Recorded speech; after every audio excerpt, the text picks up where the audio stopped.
Chandrapinni Shri Kumaramangalam SNDP യോഗം ശാഖയിൽ 172ാമത് ഗുരുജയന്തി ആഘോഷ പരിപാടികൾ നടത്തി.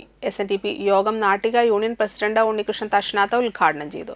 ശാഖാ പ്രസിഡന്റ് ജയരാജൻ മേനോത്തുംപറമ്പിൽ അധ്യക്ഷനായി. യൂണിയൻ സെക്രട്ടറി മോഹനൻ കണ്ണമ്പുള്ളി ആമുഖ പ്രഭാഷണം നടത്തി. രാജേഷ് പറശ്ശേരി സമ്മാനദാനവും പ്രചോദ പണിക്കശ്ശേരി പഠനോപകരണ വിതരണവും നടത്തി. ശാഖാ സെക്രട്ടറി ഗോപിനാഥൻ പോത്താംപറമ്പിൽ, കൃഷ്ണപ്രിയ, സുജേഷ് തുടങ്ങിയവർ സംസാരിച്ചു.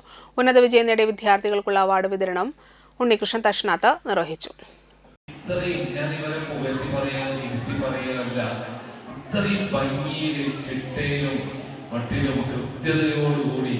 ഗുരുദേവ ആരാധനയോടുകൂടി പോകുന്ന ഒരേ ഒരു ശാഖ ഈ ശ്രീകുമാരമംഗല ശാഖ മാത്രമേ നമ്മുടെ യൂണിയനിലുള്ളൂ.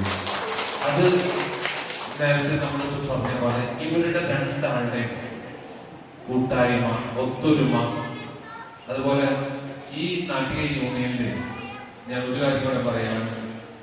ഒരു 44 ശാഖകളുള്ളതിലും ഒരു ശാഖാ സെക്രട്ടറിയോ പ്രസിഡന്റിനോ ഇതുപോലെ എല്ലാ ദിവസവും ശാഖാ മന്ദിരത്തിൽ ഗുരുദേവന്റെ